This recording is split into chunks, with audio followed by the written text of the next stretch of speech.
at which formal action may be taken. This meeting is being live streamed on the district website, where a recording of the meeting is also will be posted. The public will have the opportunity to be heard as shown on the agenda at points of the meeting provided for the public to address their board. Recording and photographing other than the private personal use requires consent of the parents, guardians whose children may be included. Ms. Karen Bishop Johnson, can I have a roll call, please? Mrs. Agliaro. Here. Mrs. Amadeo. Here. Mr. Frage. Absent. Yes. Mr. Gonzalez. Here. Mrs. Harvey. Absent. Mr. Ingracia is absent. Mrs. Jewett. Here. Mrs. Santos is absent. Dr. Vinces Kua. Here. Have enough people for a meeting? Thank you. Yes. Thank you. At this time, I'd like to request Legacy Construction Management, Mr. O'Brien, of our construction project executive, to please come up to speak about summer project updates.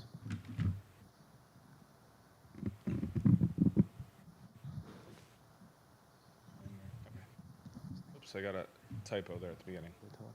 So I just want to give a quick update, show some pictures. So Aaron, you can go to the next slide. So just again, a quick update and then some pictures, and you guys have any questions, we'll go over anything that you would like to see and talk about. So one quick thing, obviously we did have a delay with the HVAC equipment for this project. We are expecting the remainder of the units coming this September. We did take off the units offline, but they are backup line. The fresh air and the AC is fully operational in the district. And that was in place in time for today for the start of school. We do have the ongoing HVAC installation. The workers will be working second shift to not interfere with the school, and as well as the weekends as they are available with the scheduling with the district. The front office as well as the toilet rooms at Bayberry are in full use and they're operational. We do have some items as considered punch list items to still go through. We did push to have that opened. It was a push to the very last minute, but they are in those rooms. The media center, we did have a delay for additional steel work that needed to be put in that was above the ceiling to support the rooftop units. That did delay that media center being able to be continued working on in the summer. That is expected to be handed over to the librarian mid-September, and there'll be some time to allow her to set up so it can be in full use for the district. The art room, it is finished outside of the delay with the steel, which was associated with the media center. So the art room is directly below the media center. That rooftop unit was also affected by the steel that had to be upgraded. We did have provisions put in place in the contract to require fresh air to be put into that space in case we couldn't have the unit up and running.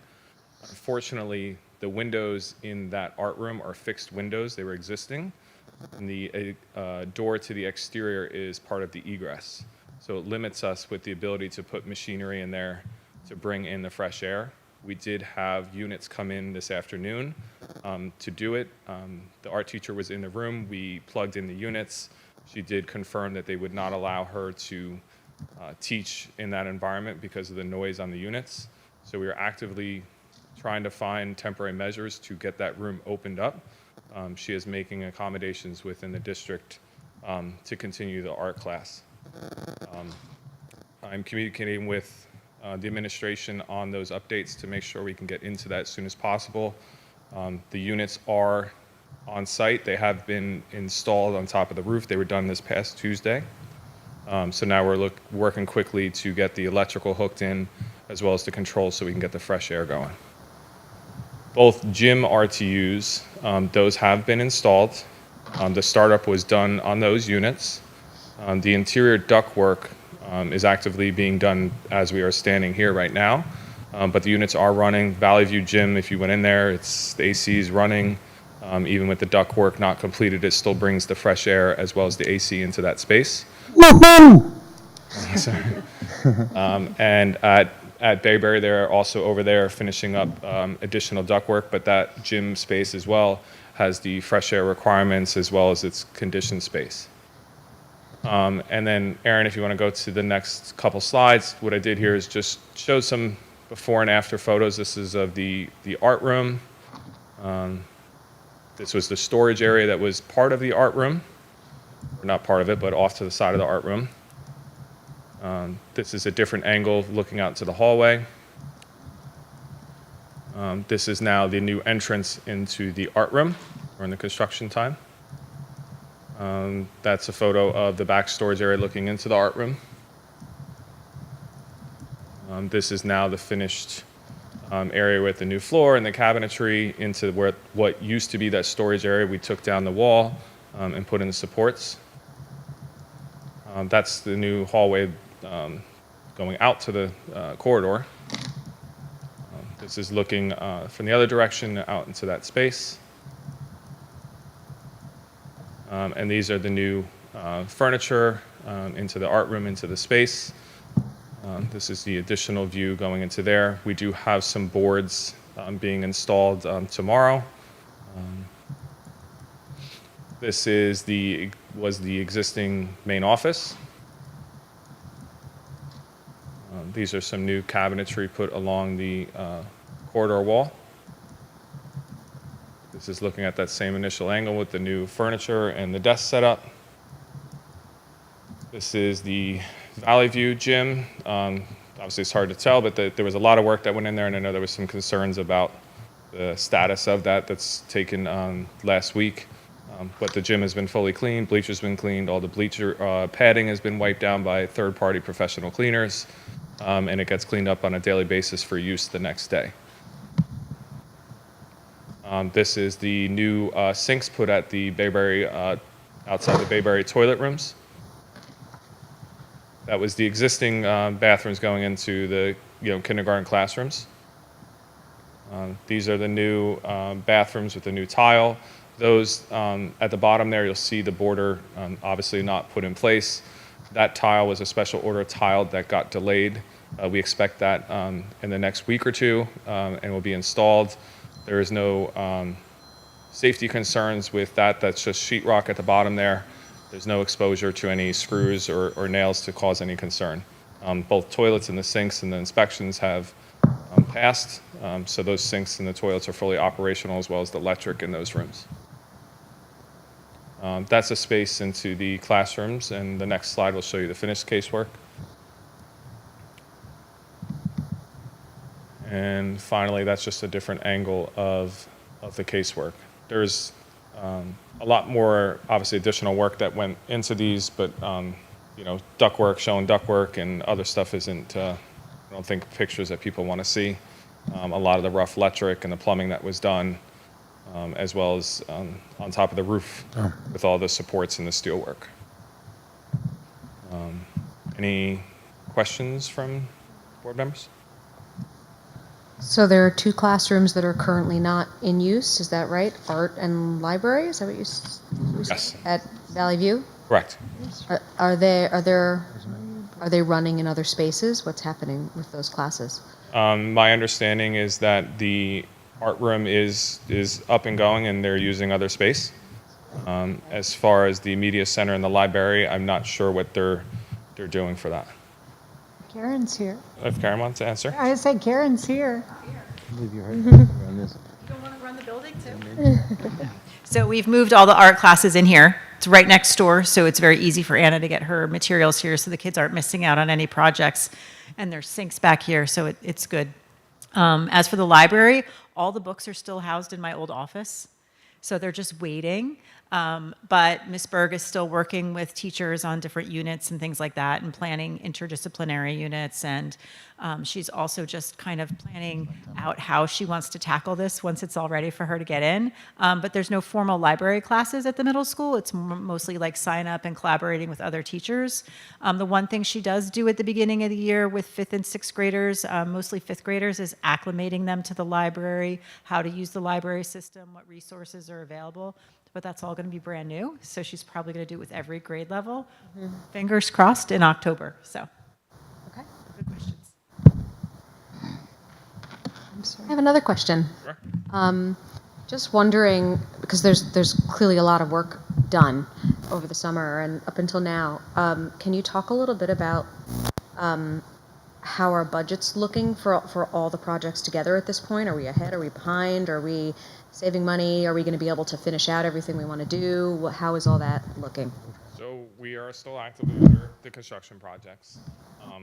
And these are existing buildings, right? They're older and stuff like that. So we still have a lot to do with the HVAC with removing the old units. So I'm not, can't guarantee that we won't have additional costs associated when we start pulling them out. Or to where we are right now? Correct. But with that being said, within the allowances that we did set for these projects, I am confident that by the end of the active projects that we have, that we'll actually be under budget for what we expected and getting back credits from those allowances. And then for the other projects that are upcoming, based on the referendum, I'm confident that we have no budget issues to finish those projects. Thank you. Do all the classrooms have air conditioning if they need that now? Yes. They will have.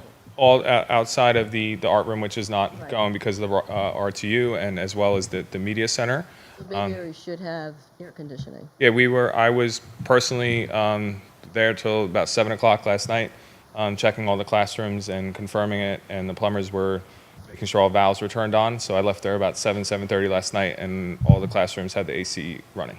Phyllis, when we were in there for Meet the Teacher yesterday, it was on It was everywhere. on, I didn't, okay. We had it already on for Wednesday.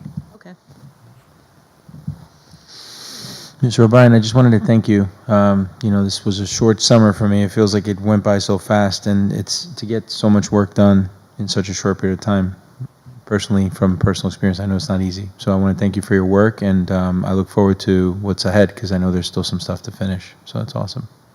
Thank you, I appreciate it. Yeah. No other questions for Connor? I I was have- wondering what you did with the old HVACs. The units are still in place. Okay. And that's what the it is. classroom units, yes, so we did provisions to prepare for the upcoming work, which was put in isolation valves, so that when we go forward with the work, we're not affecting the whole system. So they'll go in a strategic order to go classroom at a time, and then that classroom will be up and running by the next morning. So just about every classroom has a new one, or no? I don't have the exact plans in front of me, but the classrooms, yeah, we have roughly 45 to 50 more units to go throughout both schools and remove the existing and reinstall. So we're waiting for more to come in, is that? Correct. We've been alongside many people in this project pushing to get those units. And we've been, as much as it hasn't been successful at the beginning of the project because of the delay, I will say that it's been pretty successful getting the units, how quickly we were able to get them. Yeah. Thank you. Other questions for Connor, comments? I'm going to say, we also have our architect, Frank Bowlby from DRG here. Thank you both for being here and for the updates. Yes, for the referendum, but I'm going to say you have no idea. Connor and I talk about 100 times a day, even when I was away in the middle of the night, first thing in the morning. Thank you for all of your efforts to get us back in the buildings. I am not going to lie to all of you here and at home. I had some doubts that we would be in this room together. But the tremendous effort of so many people brought us here tonight. And when we get to my comments later and some of the pictures, you're going to see, if you see what this room looked like just a week ago, you might not have been a believer either. But thank you, because we got everybody in on time for our new staff orientation on Monday, for our welcome back, for our Meet the Teachers, for our first day with students, air conditioned, fresh air. I'll talk about Ricky in a minute, but with supplies delivered. Thank you both. Thank you. Thank you.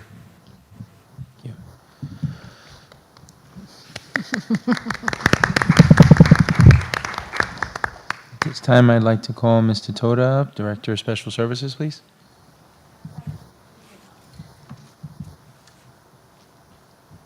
Aaron?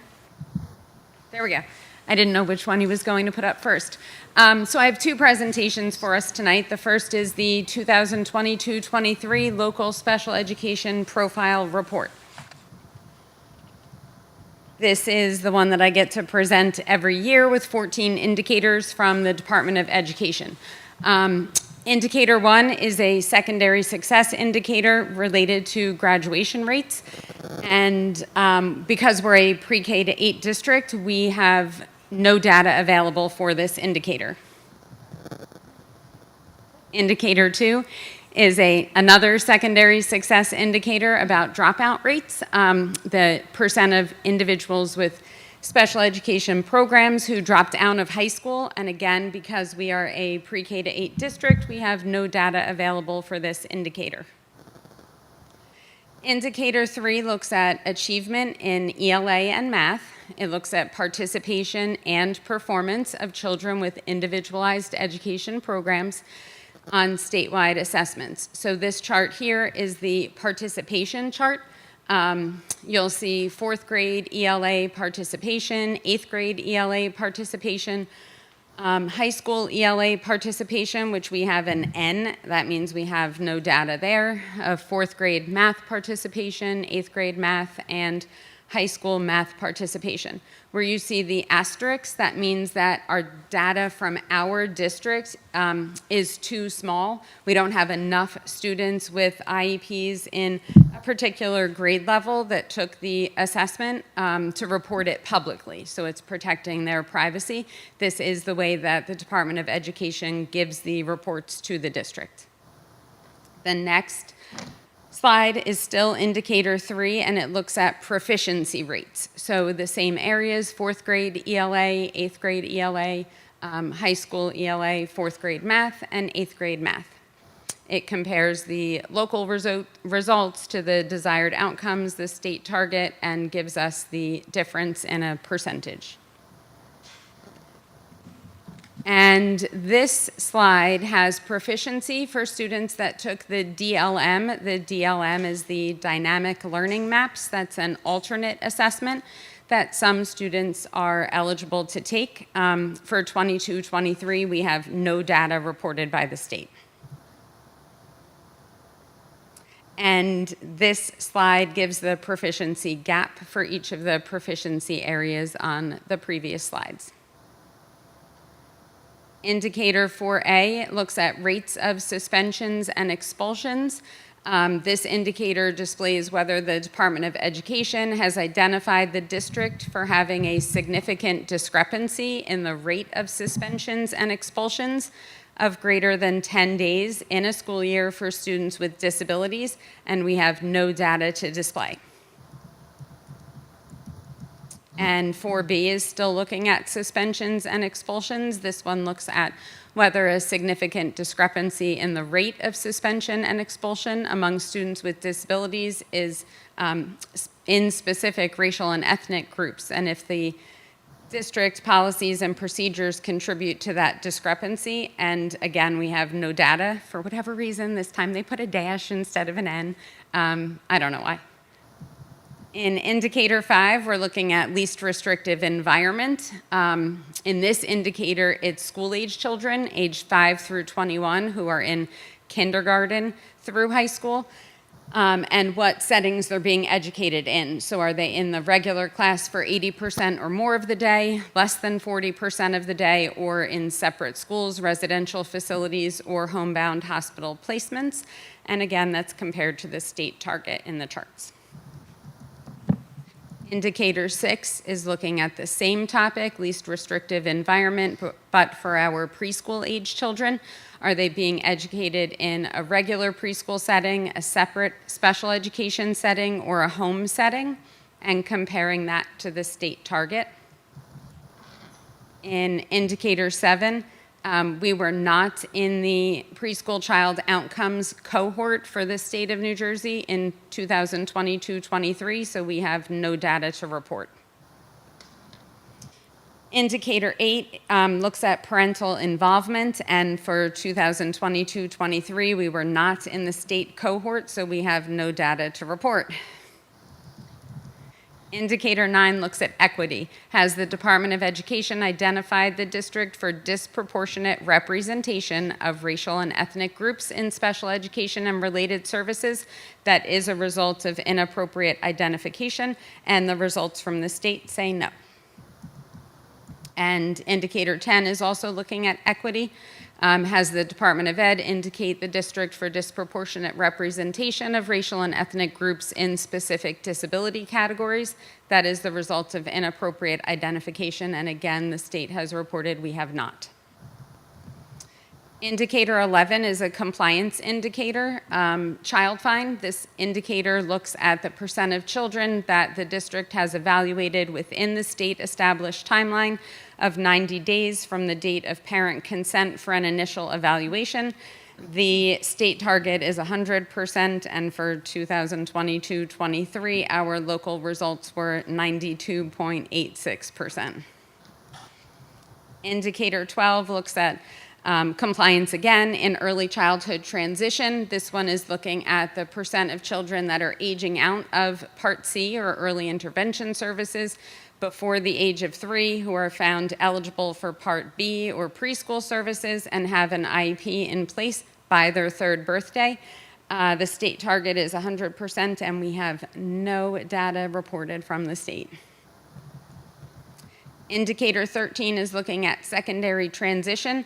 Again, this is post-secondary and high school, and because we are a preschool to 8th grade district, we have no data available to display.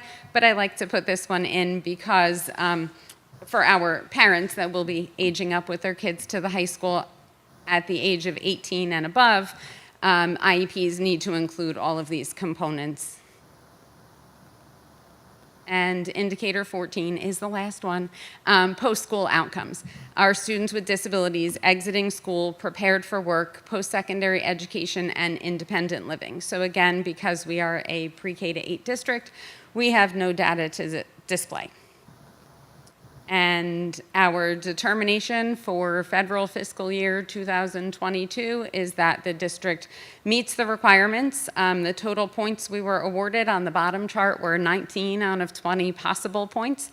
So we scored an 86.4 for 2022-23. And there is one more. Good. So obviously we take all of this information that the state gives us and releases every year and use it to plan for moving forward in the areas that were outlined by the indicators. And that's it for the first one. Do you have questions on the report for Nicole? Could I get a copy of one of those indicators? The one that, I don't know which one it was, the number. But Absolutely. It's all available on the Department of Ed website, but we can absolutely send you the links.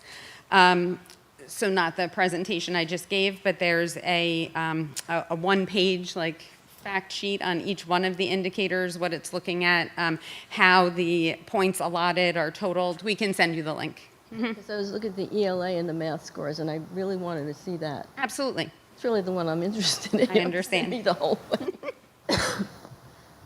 What are the meaningful indicators for you that we will take into account going forward to plan with? Of course. So achievement, obviously, is one of the indicators. Are we educating our students with disabilities in the environments that are most likely to help them learn and make growth and achieve closer to the state expectations? The one where I said the target was 100% and we had a 92, that was the timeline, the child find timeline target. So again, having a child study team at that time of 2.8 people in a district of 600 students was challenging. It was very challenging. The notice that we got from the Department of Education in all of our computer software, when we put in our timeline dates, it'll ask us, if this was delayed, why was it delayed? And the state recognizes that we put in reasons for any delays that happened that satisfied their, their findings.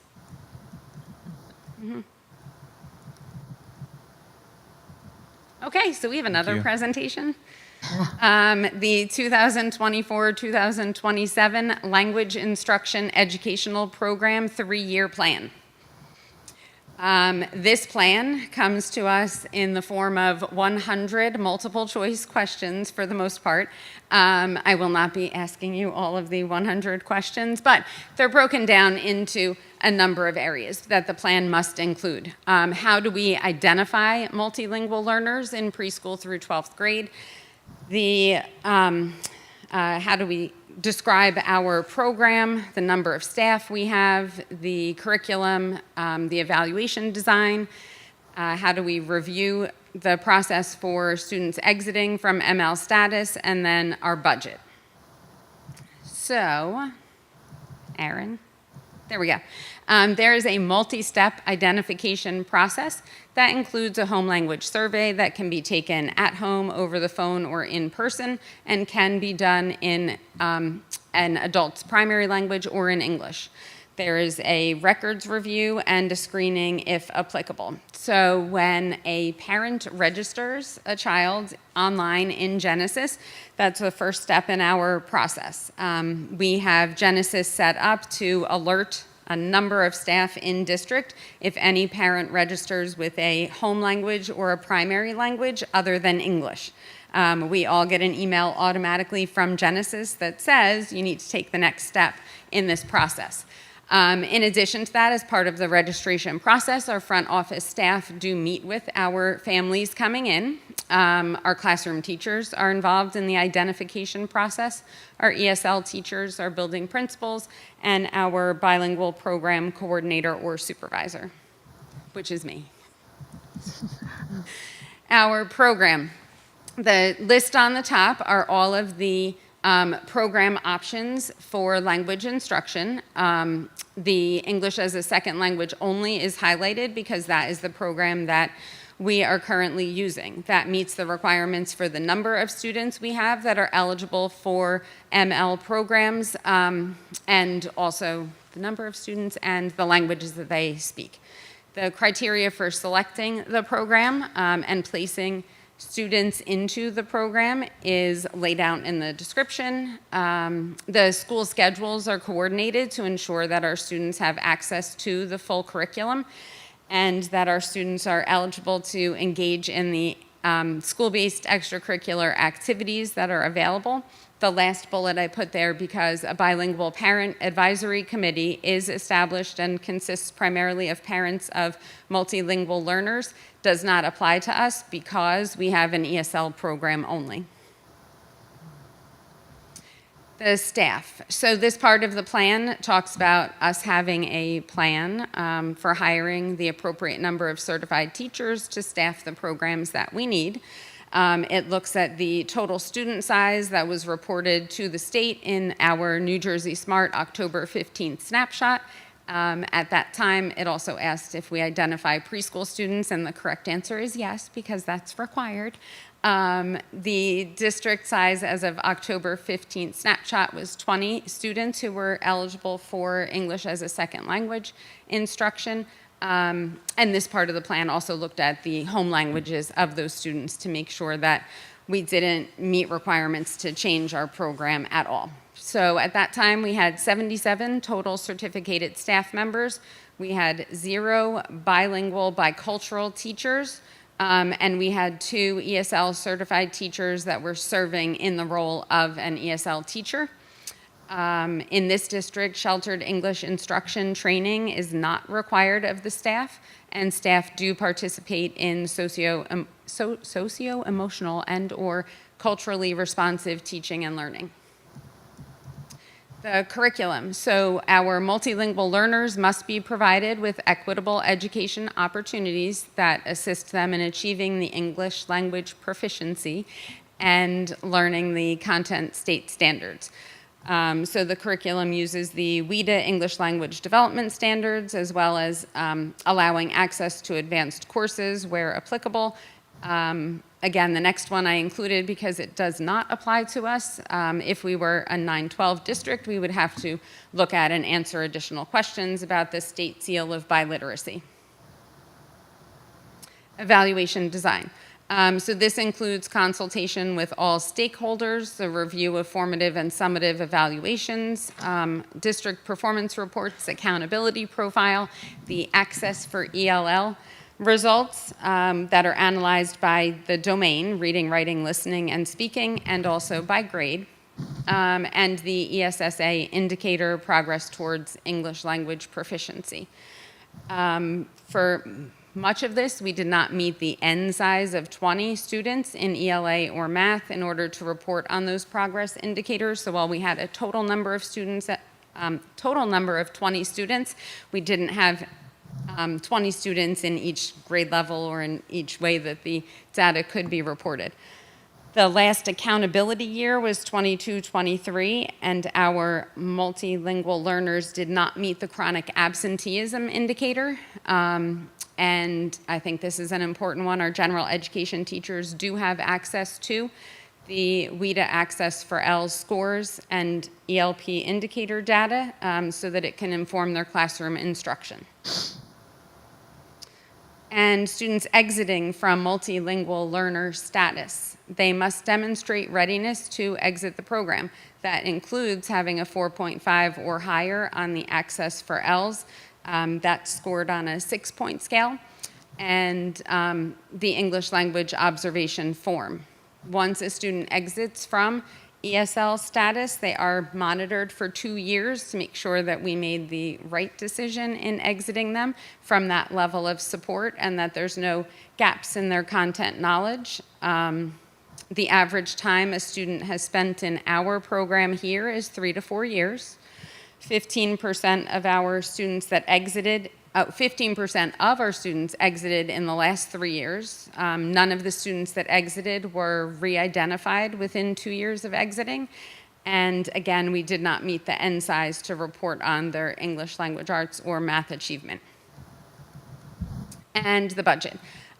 State funds are used to support all of the areas that were given to us as possibilities in that in the list for this question. In 2023-24, we refused the Title III allocation. We received no Title III immigrant allocation, and we do not typically carry over any funds that would support multilingual learners. This plan is meant to, as an opportunity to help educators review the academic needs of our multilingual learners and the types of programs and supports we have in place for them, so that they have equitable access to education activities and programs. And that's it. I summed it up in 7 slides. Which is amazing. 100 questions. I know. And I will say thank you for both reports. It was amazing. And for the work, like, I know that the questions are, but thank you, because it still takes the work. I just want to also acknowledge that even though we weren't able to take the money last year, the Title III money and the immigrant funds, and you'll see it on tonight's agenda, we were able to join a consortium of other districts who didn't receive enough money, so that this year we will have those funds and we will be able to use them to support the program. That is correct. Any other questions for Nicole? Comments? That's with Thank the you. Bedminster group, right? That consortium? Yes, the consortium. Okay. No? Thank you. No, thank you, Nicole. Truly, thank you. I know it was long. If you're staying, you'll get to hear me talk about more of your summer. Thank you so much. All right, now we're going to move on to our, Say there is not a need for. there's not a need for an executive session this evening.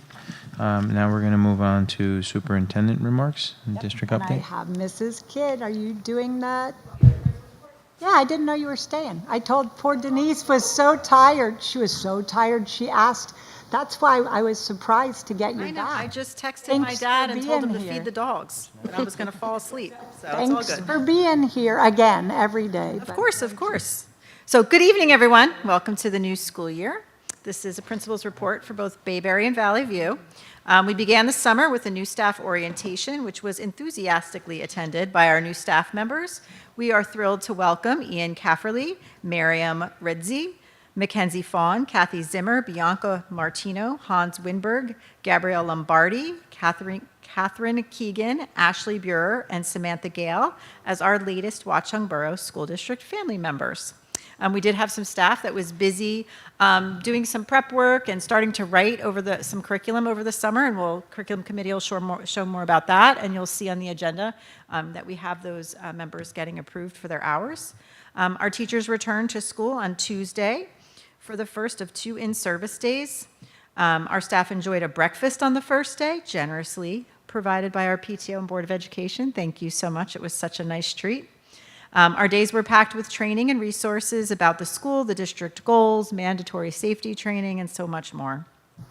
Bayberry was able to hold their Meet the Teacher event on August 28th. It was a great opportunity for students to find their classrooms and meet their teachers before their first day. Parents also met representatives from our parent organizations to get more information on how they support our schools. They also had buses on site to allow students to practice buckling their seatbelts. Students began the 24-25 school year on Thursday, today, busy day.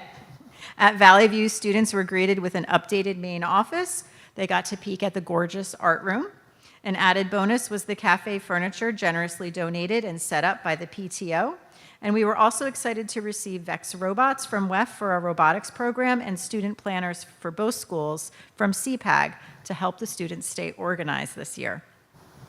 At Bayberry, their first day of school went very smoothly, including transportation. There were many smiling faces in the halls of Bayberry. Staff is very excited to have the students back in school. Thank you to the bus volunteers that helped the students be safe and successful and comfortable on their bus routes. The entire Bayberry staff worked tirelessly to have all the classrooms and school building ready for the students. A special thank you to all of our custodial staff at both schools who, despite many challenges and a lot of dust, kept the school shiny and bright for our first day to greet our students. The entire staff was thrilled to welcome the students to the start of the school year. The opening weeks of school will include lessons focusing on students' social emotional health, transitioning to the new year, team building, and communication activities. Of course, we're going to sneak in some class expectations and safety protocols as well. Have a great night. We're looking forward to a great year. Thanks, Karen. And it was a lovely opening. I will talk about that too, just more briefly. But truly, thank you for staying. I know you're tired. No, it's in my comments because I wasn't expecting you. So I just will skip it in mine. Karen, Bishop Johnson, Business Administrator report. Okay. So the business office, despite working remotely this summer, did our year-end review, our accounting, our adjustments and reconciliations, normal business office stuff for summer.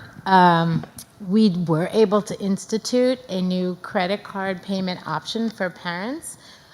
We hear it's working pretty well. We've opened it just for tech fees right now and pre-K tuition, but we'll open it up to more fees in the future. There is a cost to using that, so of course checks are still accepted and welcome if they want to, parents. We processed over 200 purchases this summer, and everybody seems to have gotten their supplies and are everybody seems to be happy with that.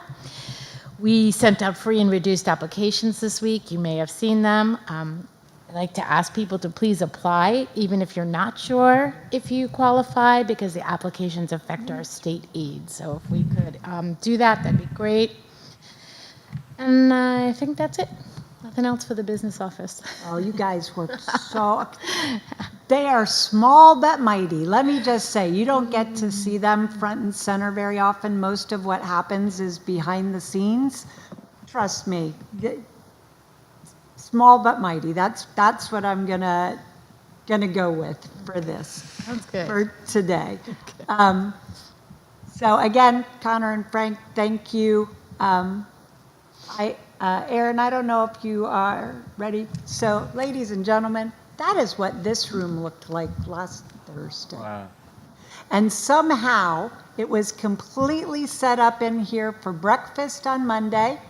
It was ready for professional learning, new staff orientation, and our board meeting this evening. It doesn't really seem possible. And like I said, if you had been here with us, I'm not sure you would have been a believer either. Thank you for everybody who contributed. I am going to give a special shout out also to Ricky Boyd, our Buildings and Ground Director, and the entire custodial and maintenance team.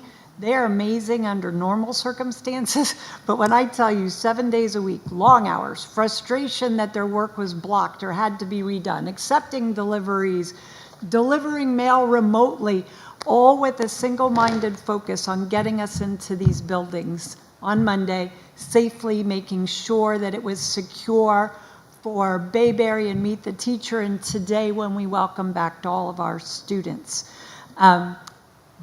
So you all know, because there is a lot of work in these buildings, I did put it in the welcome back letter, but I will say it here as well.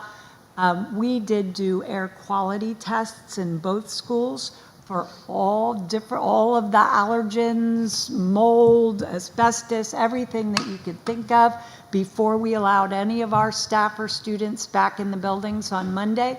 Both of the building reports came back clear because we were here, but I wanted to let you know that that was also done by the Buildings and Grounds Department.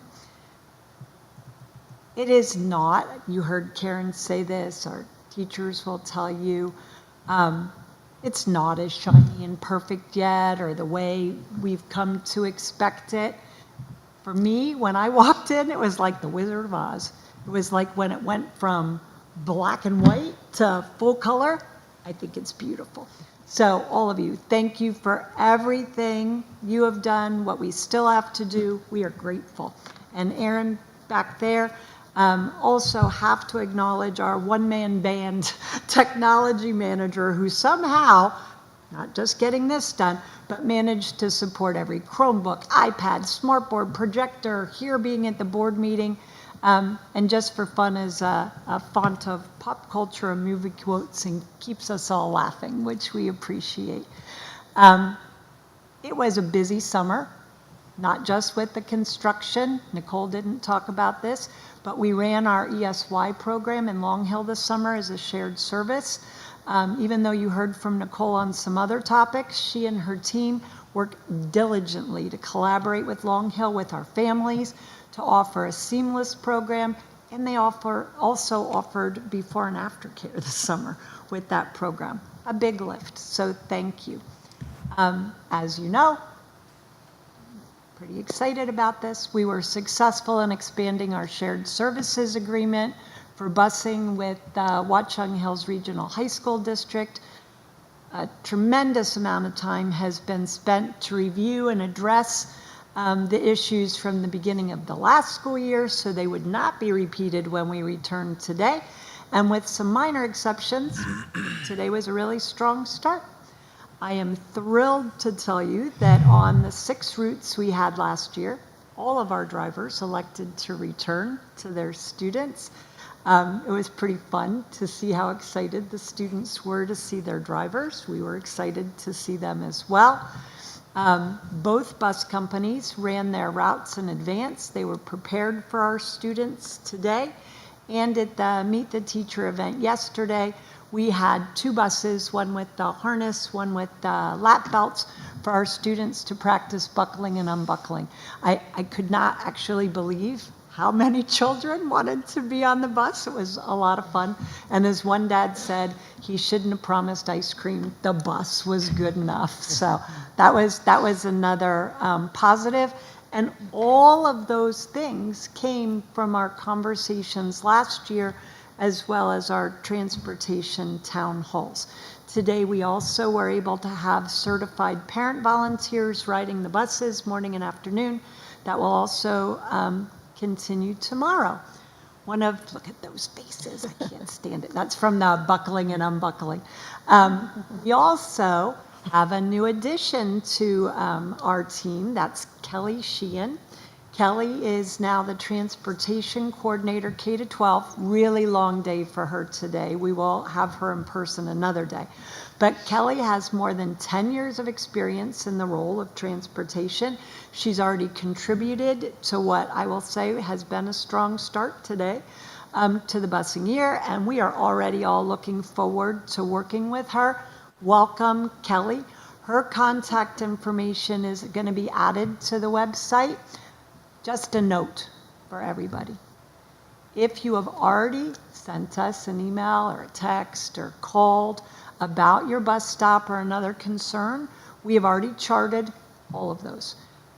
They will be reviewed. You do not need to send her another email, phone call, whatever. Beginning Tuesday, Karen, myself, we are going to take each of those concerns. We are going to be working with the bus companies.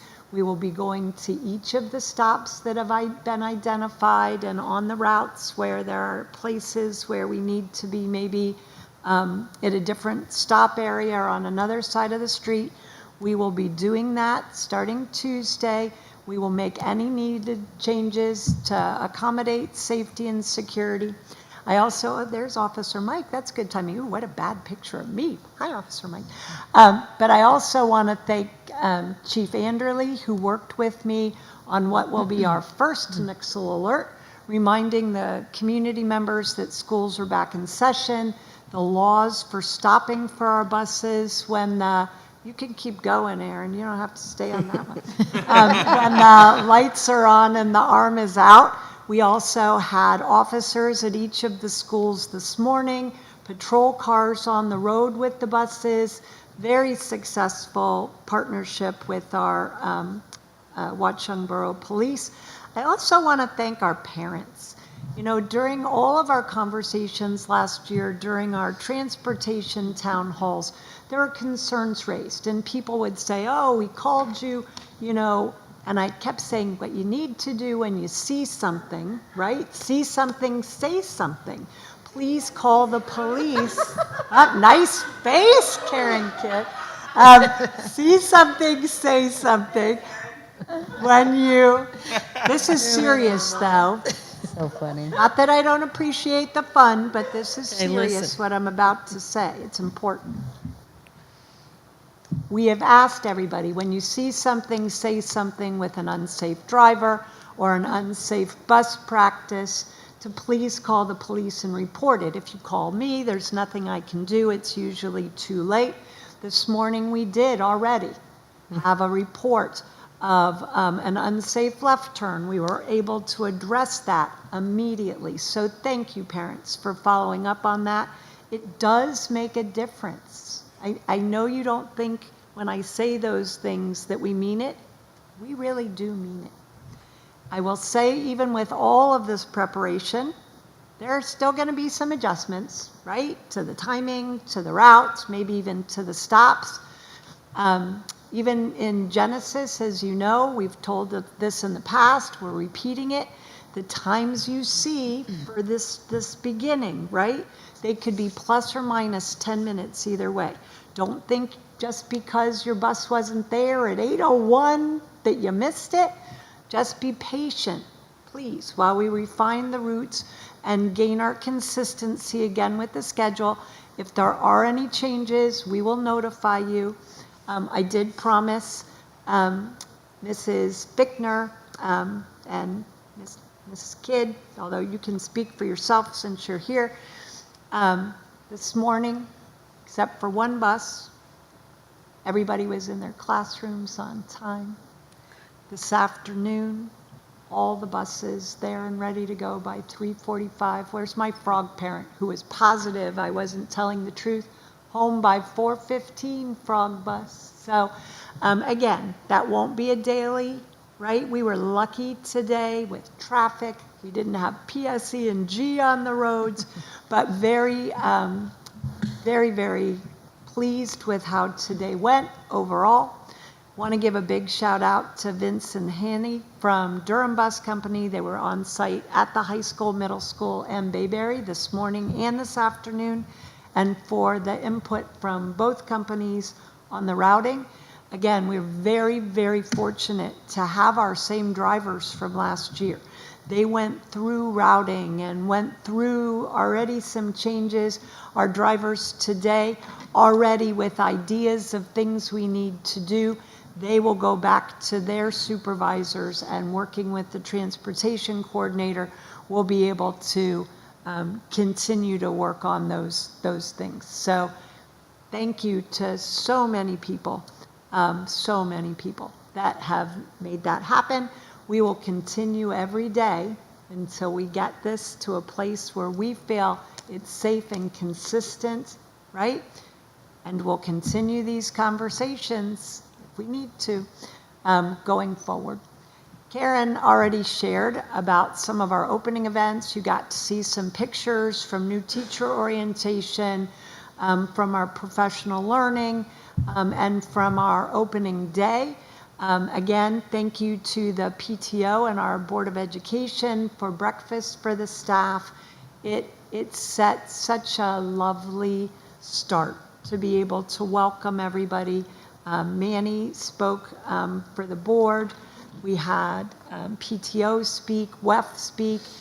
We will be, as Karen said, accepting grants tonight. I'm glad to see people from WEF and PTO. I don't know if CPAG made it to there. But thank you. And just final comments.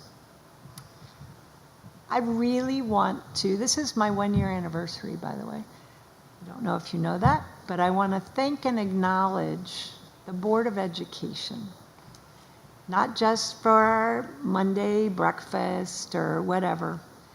This board as a whole, all 9 members and the 3 members that started with us, have been committed to supporting not just the referendum efforts that you heard about today, or making sure that transportation was nothing like it was a year ago, but a budget that's going to begin to stabilize the district's finances, and a show of support for our staff and for education and for each of the students here in Watchung Borough. I know not everybody's here yet, but thank you for believing in the possibilities and for working so very, very hard to support a vision and a tone for what education in Watchung Borough can be. Thank you.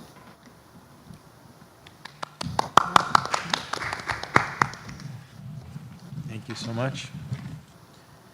Committee report. Okay. Thank you also, Ms. Kidd. I think I said thank you, but thank you again. We're going to start with committee reports, policy committee. Thank you, Frank. Ms. Amadeo, if you can please help us out with that. Yep, we have 2 virtual meetings this summer for the policy committee. The first was on July 10th. It lasted from 5:13 to 6:40 p.m. and in attendance were Dr. Glazer, Mo Frisch, Dory Harvey, myself, Danielle Amadeo, and Phyllis Jewett. We reviewed the following policies. P 4324, right to privacy. This policy has been updated and is ready for a first reading. Policy 4421.13, postnatal accommodations. We agreed to some updated policy language. This one was not currently on file with us, and it's ready for a first reading. Policy 4432, sick leave. We are waiting to address this one until negotiations take place between the teachers union and the district. The district is covered by the current teachers contract, so we don't want to change that until we know for sure what the negotiations will bring. Policy and regulation 5111, eligibility of resident, non-resident students. This is a revisit to potentially add on tuition-free transition years for 4th and 8th grade. The committee's waiting on the feedback from administration for dates to place into the policy. If the feedback is given by the August policy meeting, I don't think it was. We didn't. Yeah. We were not sure we were going to continue. Yeah, okay. Policy and Regulation 5116, education of homeless children. The committee agreed to the updated language, and this is ready for first reading. Policy 5200, attendance. The committee agreed to take the secondary school's information out of the policy language. And this is ready for a first reading. Regulation 5330, administration of medication. The committee agreed to the updated language, and this is ready for a first reading. Policy 5337, service animals. The committee agreed to the updated language, and it's ready for a first reading. Policy 5517, school district issued student identification cards. The committee agreed to wait and hear feedback from administration before proceeding to review this policy because of what constitutes an ID card, basically. If the feedback is given by the, was feedback given, Dr. Glazer, on the, sorry, the student IDs? There is nothing that we do with that currently. Yeah. As we continue looking at safety and security, that might be something down the road. Right, okay. Policy 5615, suspected gang activity.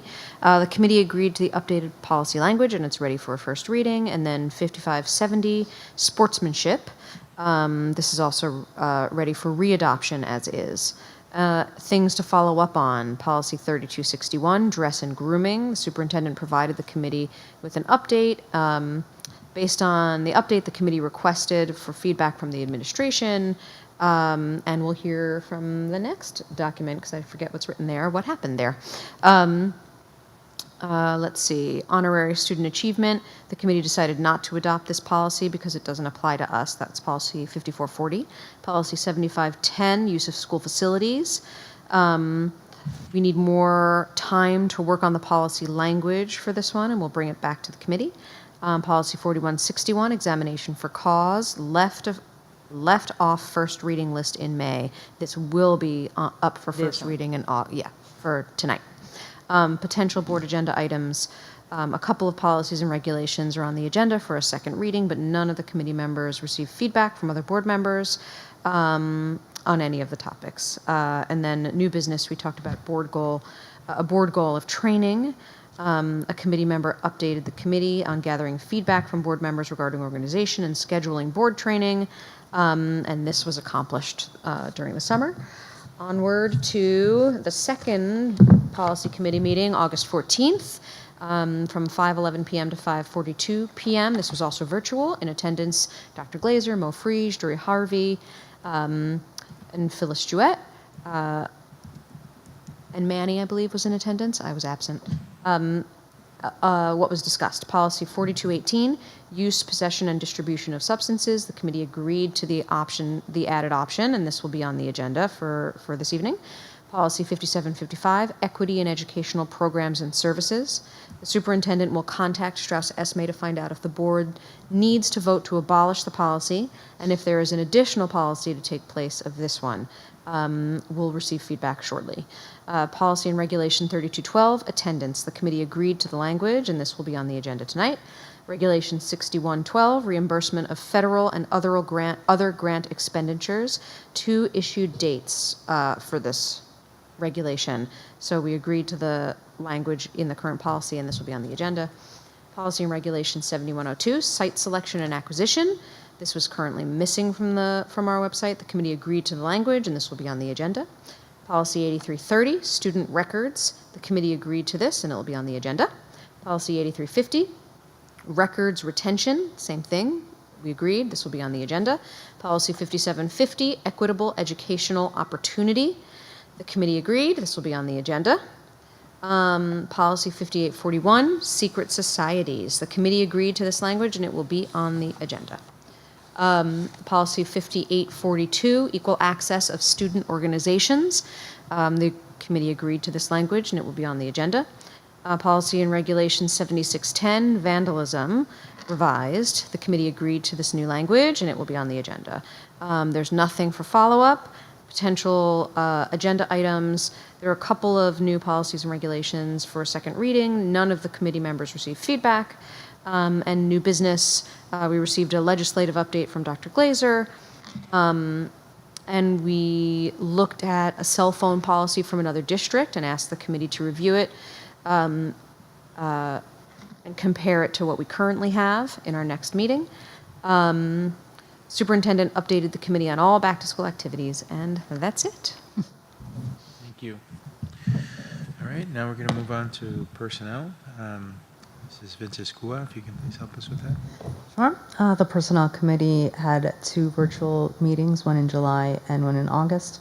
I'll start with the minutes for the July 11th meeting. That was at 5:30 p.m. for approximately an hour, with committee members Mr. Frage, Mr. Ingracia, Dr. Glazer, and myself.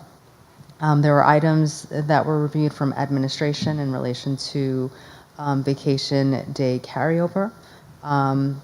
There were discussions in relation to those eligible for contractual 5 days of carryover by request. There was also a discussion in relation to Dr. Glazer's contractually entitled carryover. The board agenda items that were in discussion was the appointment for the Bayberry librarian for 2024 to 2025, the Valley View school nurse resignation that was received, and as well as the approval for the curriculum summer, the approval for summer curriculum writing. That's for grades K through 4, for ELA math, grade 5 social studies, science, ELA math, and then grades 7 through 8 for health, grades 6 through 8 for physical education. In relation to new business, the WEA negotiations were discussed, as well as various community upcoming meetings that were required. And that pretty much sums up for July 11th. I will transition over to August 15th. This meeting took place at 5:45 virtually and met for approximately an hour.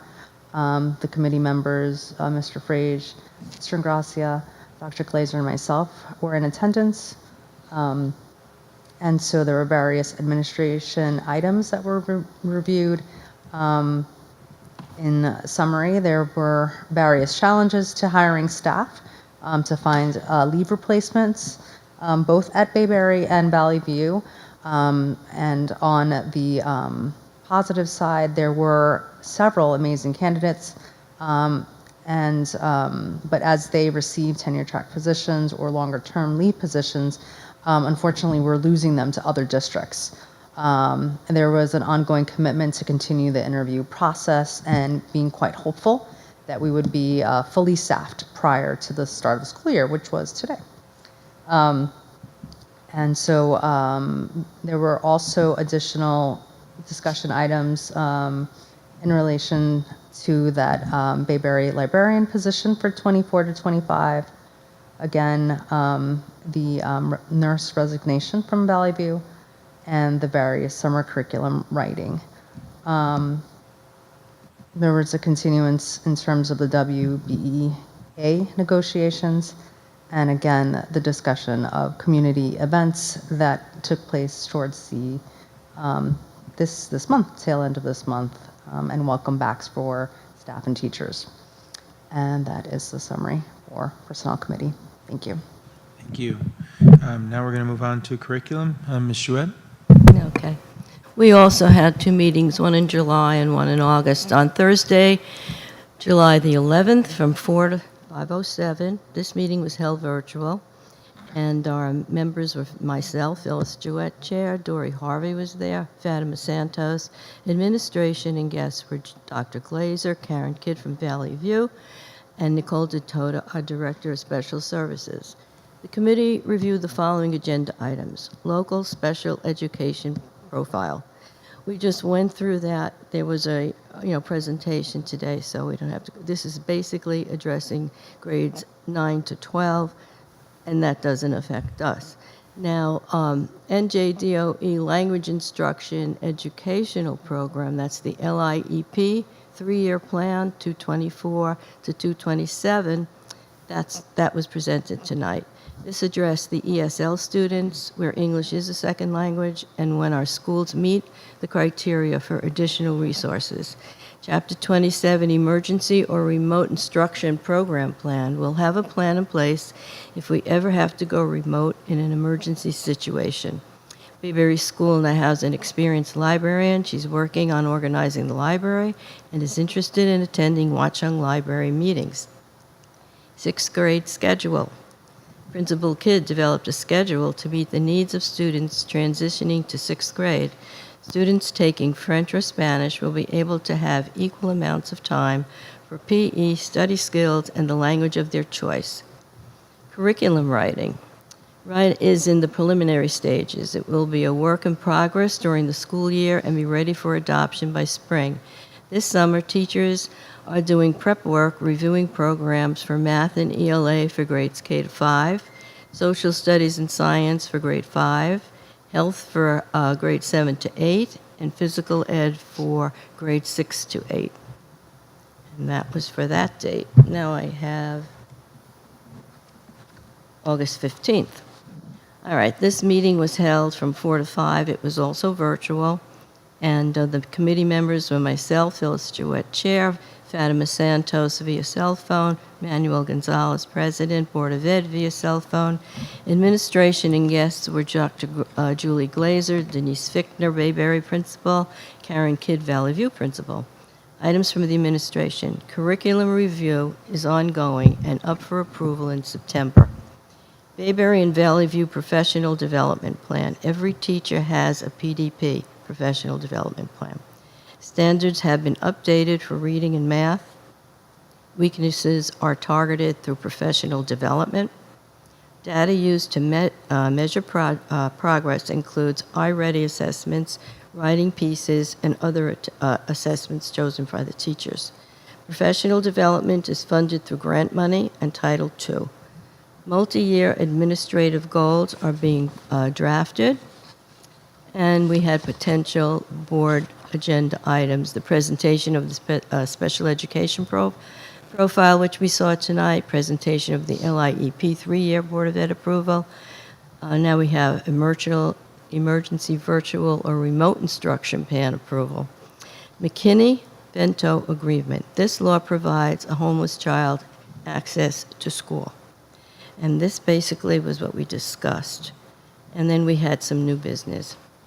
And we went all through that already, new staff orientation, and welcome back, and PTA meeting, PTO and the parents meeting the teachers, and regular Board of Ed meetings, which is tonight.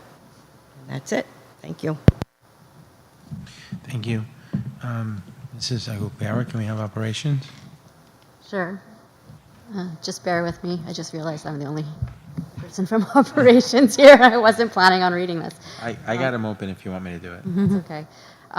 We also had 2 virtual meetings over the summer. The first one was on July 9th. In attendance was Dr. Glazer, Mr. Gonzalez, Connor O'Brien, Frank Bowlby, Dory Harvey, myself, Karen Bishop Johnson, and Mohammed Frage, and Ricky Boyd. Started around 5:15, I believe, and it was about a 2.5-hour meeting. We obviously got a referendum update. I'm not going to go through all of it because we just got a much more up-to-date update. But needless to say, there was quite a lengthy discussion about the HVAC delays and the Herculean efforts to get the units here on time or as soon as possible. We also discussed a special education program for autism for the grades 5 through 8 at Valley View. We discussed the transportation and candidates for the coordinator position, the consultant, and what their roles would be. We discussed the upcoming negotiations. We discussed our liability insurance and also putting out an RFP for our strategic plan. Finally, we discussed the board recertification process. We have, might as well just update it now instead of later. We are mostly there as far as getting our recertification. We just need finish the policy wellness check and get a little tiny bit more education credits, and we should requalify. And finally, we discussed the October workshop and who would be going. I'm happy to say everyone, with the exception of the two individuals who will be near the end of their term will be attending the workshop. So it's great to have that commitment from everyone. Our second meeting was on August 13th. Again, it was virtual, started shortly after 5 p.m. and ran till 7:30. In attendance was Dr. Julie Glazer, Mr. Gonzalez, Connor O'Brien, Frank Bowlby, Dory Harvey, myself, Karen Bishop-Johnson, Mo Frage, and Ricky Boyd. Again, we discussed the referendum, received updates as to where all the projects were at.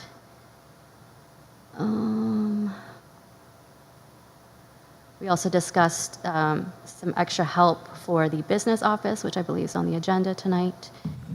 We discussed transportation and going back out to bid for some extra buses, which we did, and they started today. We discussed, again, the transportation coordinator.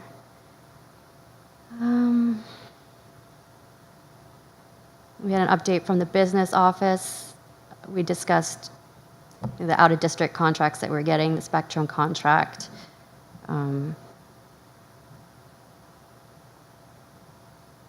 We discussed the increase in the hours for the clinic, CST that we are also on the agenda tonight. We discussed the donations from both WEF and CPEG, so thank you. We were updated on the online payment options that have been added for parents. I believe it's the Pay Schools. We discussed Conquer Math trainings for 2025. Again, we discussed the request for proposal for strategic planning. And again, acknowledged that we have negotiations coming up with the teachers union in January. That's it. Thank you. I owe you lunch. So now we're going to have, we're going to move on to board liaison reports. There's a couple board members who are not present tonight. So I'm going to go to Somerset County School Boards Association.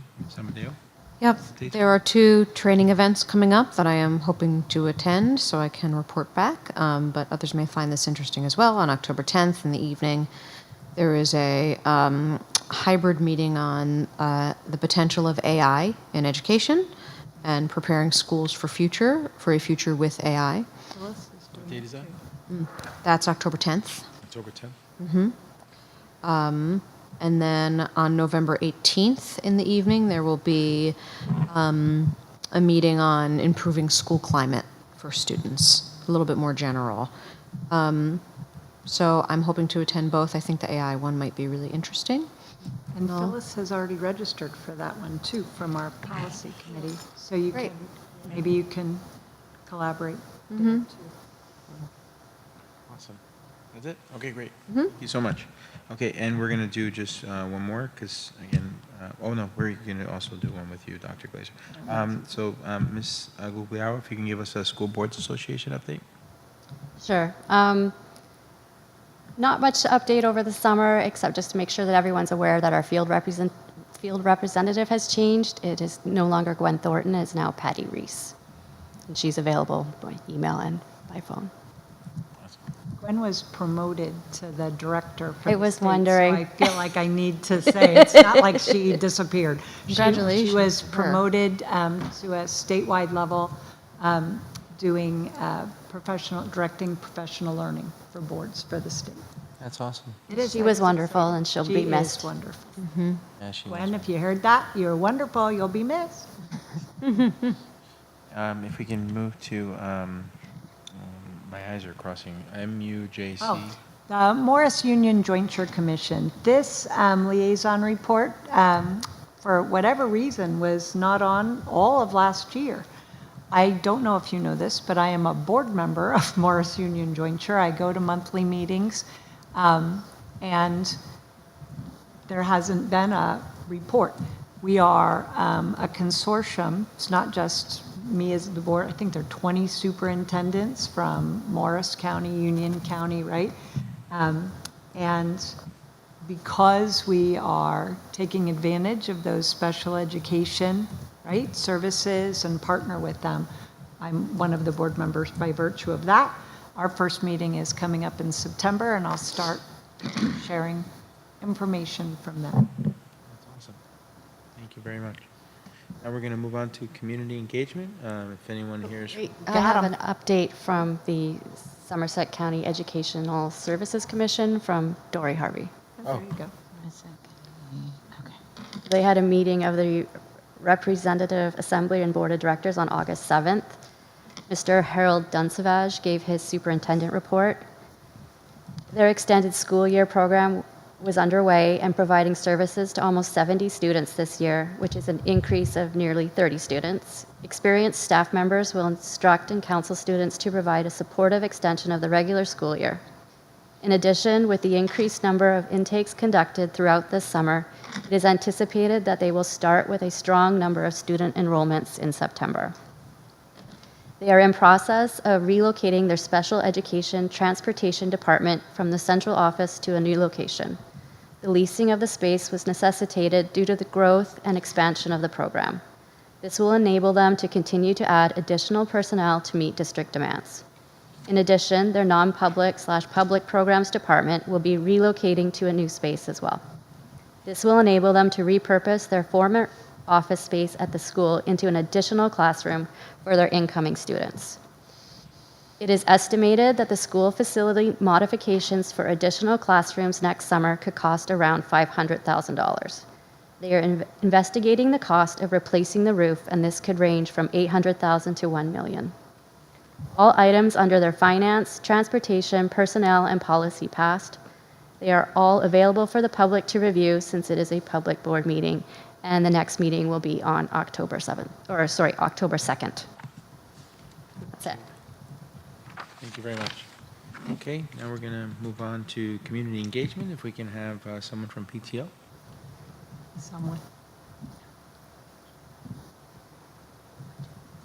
Hello, Daryl Eisenberg Connecton. I'm this year's PTO president. We got started right out of the gate this week. On Tuesday, we helped cater the Welcome Back breakfast with the teachers alongside the generous work of the Board of Education. Yesterday was Meet the Teacher at Bayberry, and PTO staffed a table in the APR to rally the troops for parent involvement and volunteerism, and some candy for the kids to draw them to the table. And we're looking forward to all the usual fall activities with the PTO. Hopefully food sales will be live pretty soon, class parent sign up, hopefully a fall food truck event, and some other events coming. So we'll be back every month with updates. And when we have upcoming PTO meetings, we'll, of course, invite the administration. Board of Education is welcome to join us, and we'll keep you posted of all of our activities this year. Thank you. Thank you. Thank you. Anyone from WEF? Yep.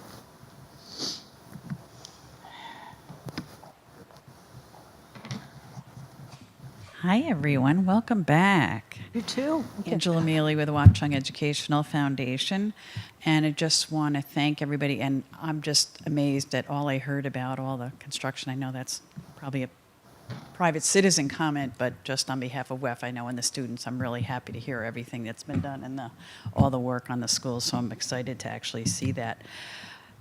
We have partnered with a couple of things. We had a new issue this year.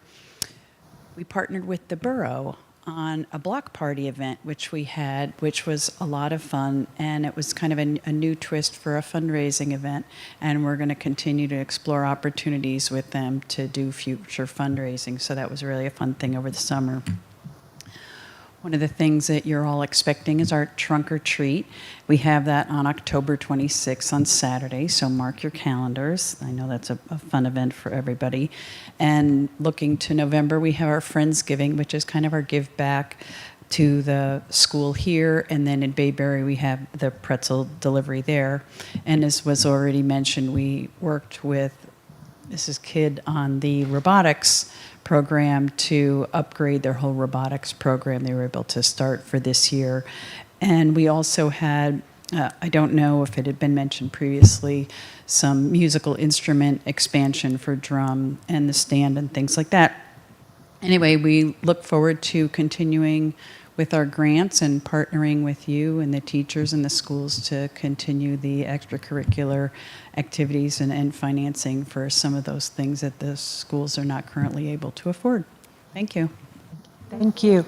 We've talked about this at previous meetings, but since Angela's here, they also funded our adventure program being reinstated.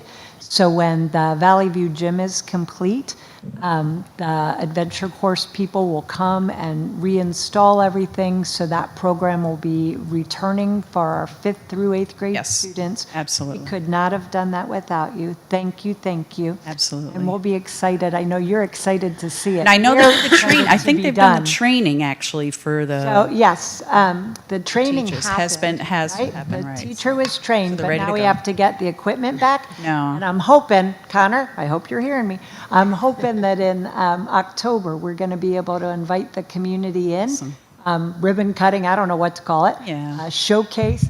And by then, we'll be able to also showcase the return of the adventure. Yeah, and I know that So was thank you. one of my son's favorite thing when he was here is that whole adventure course. I'm glad that's being upgraded and continued. So I'm glad to be a part of that. Thank you. May I ask, what is the adventure program? I'm not Oh, familiar. it's a kind of a ropes course. It's all sorts of different things to challenge the students. It's part of the gym class, and I think they use it outside of the gym class. And it's a whole multi-purpose, challenging, like they have ropes, all sorts of adventure thing, rock climbing type things that they don't normally have. And it was a very specialized equipment. And what had happened is over the years, they had really, it had deteriorated to a point where it wasn't safe. And so what they did is provided a grant of around 20,000, I think, for that. And the Yeah. Professional learning of the equipment, yeah. And so that's entirely upgraded, and so it's something that all the kids really love and look forward to in the class. So I know you have a new 5th grader, so it is for every child here at Valley View participates. It's through, as we said, through the PE program, but there's also through the clubs and that. They learn from class, they extend that to hiking and some other kinds of. it's just so different than like playing dodgeball or not That's awesome. downplay all the other wonderful things you do in gym class, but it's just a little step up. We're thrilled to be Yeah. having it return. Thank you. Fantastic, thank you. Great, thank you. Good night. Angela. Anyone here from CPAC? Thanks. Seeing that there's no one here from CPAC, we're going to move on to comments from the public on agenda items only. We welcome input from the public. There are 2 times during the meeting when the public is invited to speak. The first opportunity to comment on the agenda items is now. The second opportunity for the public comments is towards the end of the meeting. Total time allotted for public comment is 30 minutes. Before you make your comment, please state your name and municipality of residence. In the event it appears the public comment portion of the meeting may exceed 30 minutes, the presiding officer may limit each statement made by the participant to 3 minutes in duration. Our public forums are not structured as question and answer sessions, but rather are offered as opportunities to share input with the board. In instances where the board feels a response is needed, the presiding officer or superintendent will address the comment. New Jersey statutes do not permit the board to discuss personnel or hiring public session. Names of students should not be used. Members of the public should consider their comment in light of their legal rights of those affected and identify their comments and be aware that they are personally legally responsible with potential liability for comments that they make to the board. The board shall not be liable for comments made by members of the public. Seeing that there's no comments from the public, we're going to move on to action items. We're going to start from the left. Ms. Amadeo, can you please move administrative action items? Yep, I move administrative items. 1, approve minutes of previous meeting. 2, approve special education placements. 3, approval of contract with the NJ Commission for the Blind and Visually Impaired. 4, approval of McKinney-Vento Education of Homeless Children and Youth Program LEA General Intent to Collaborate. That's it. That's it. Second. Second. Any discussion? Roll call, please, Ms. Karen Fisher-Johnson. Yes. Mrs. Amadeo, Yes. Mr. Gonzalez, Yes. Mrs. Jewett, Yes. Dr. Vinces Kua, Yes. Mrs. Aguilera. Yes. Everyone Oh else my is goodness. absent. No, I think What happens when you're away for a summer? giving names, I know. Everyone else is absent, but I don't know if I need to Everyone do else is that. absent. Yes, Mr. Fraser. Motion passes. Mr. Angrossi. Yes, motion passes. Thank you. Dr. Vinces Cook, can you please move personnel items? Sure. I'd like to move items under B personnel. Item number 1, approve appointment of leave replacement teachers. Item number 2. Am I reading from the wrong one? Am I reading from the wrong one? There was I don't know, there's a I- number There's a one. one, approve renewals. Oh, that was I'm in the revised. wrong one. You might be in an old, here, look at Thank you. We got each other's back. Thanks for that. We sure do. Coming back, item number 1, approve renewals and salaries for administrators, revised. Item number 2, approve appointment of leave replacement teachers. Item number 3, approve appointment certificated staff. Item number 4, approve appointment non-certificated staff. Item number 5, approve Bayberry school volunteer. Item number 6, approve before, after care staff. Number 7, reappointment substitutes 2024 to 2025 school year.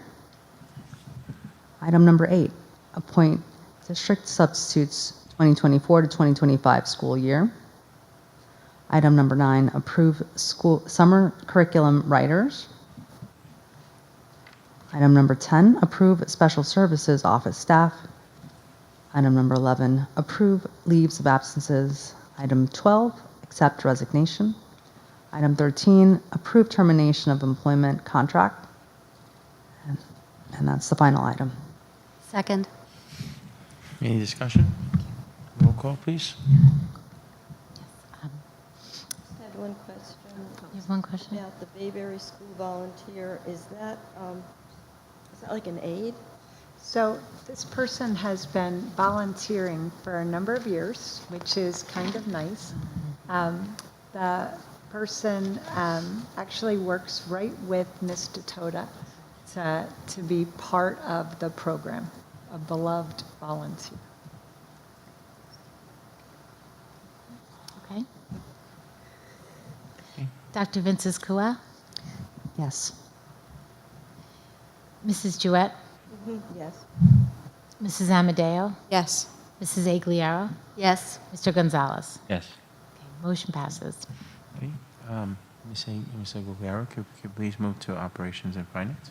Sure. I move under Operations Finance, 1, approve payment of bills. 2, approve transfer of funds 2023 to 2024. 3, accept financial reports. 4, approve grants from Watchung Educational Foundation. 5, accept donation from Watchung CPEG. 6, approve grant from the school's health insurance fund. 7, authorize application submission and accept allocations for Individuals with Disabilities Education Act, or IDEA, Part B and preschool. 8, approve Title III Fund Consortium with Bedminster, Branchburg, and South Bound Brook School Districts. 9, authorize the application submission and acceptance of allocations for Elementary and Secondary Education Act, ESEA, Title 1A, Title 2A, and Title 4, Part A. 10, accept 2024-2025 extraordinary aid. 11, approve property and casualty insurance renewals. 12, approve annual petty cash accounts. 13, approve parent contract for student transportation. 14, approved agreement with Pay Schools. 15, approve payment application. 16, approve payment application. 17, approve payment application. 18, approve payment application. Oh, you lunch again? 19, approve payment application. 20, approve payment application. 21, approve professional development / school business and related expenses. 22, approve additional hours for the child study team members for summer 2024 evaluation / case management revised. 23, approve ESY special education instructional staff revised. 24, approve stipend positions, and that's it. Second. Any discussion?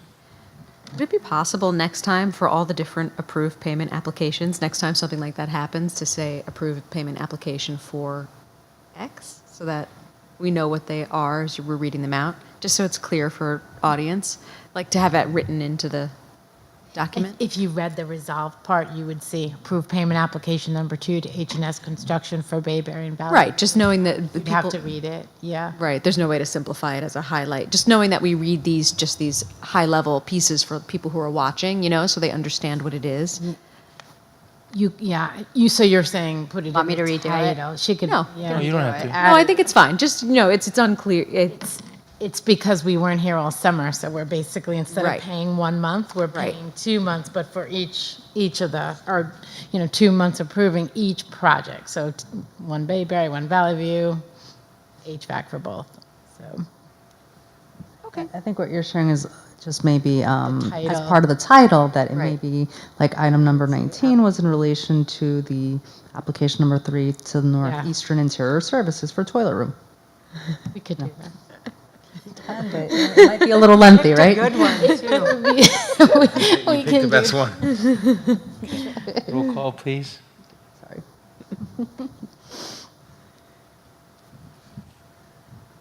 You ready for your roll? Are you ready? Yes. All right, let me just get to my, okay. Okay, Mrs. Amadeo? yes. There's so many people missing. Mrs. Jewett? This include the BA's report? Because we went through it so fast. That was all in here, right? The operations report? Yeah, Except financial Finance? reports was, yes. that was all through. That's the first numbers. Yeah, I know. I think I'm looking at, you know how we had to correct the, but what I wanted to do,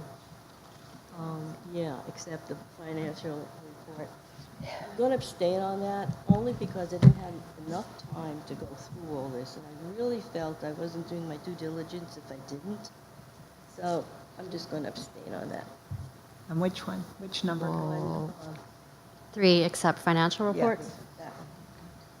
But everything else, you're Do we have enough votes to pass that, financial reports?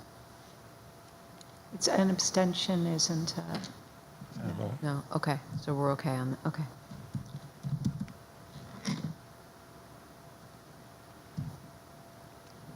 Okay. So, Mrs. Agliaro? Yes. Mr. Gonzalez? Yes. And Garcia, and Dr. Vincescua. yes. Motion passes. Okay, Ms. Jewett, can you please read policy? Oh, I'm sorry, curriculum. I'll do policy. What am I doing? Oh.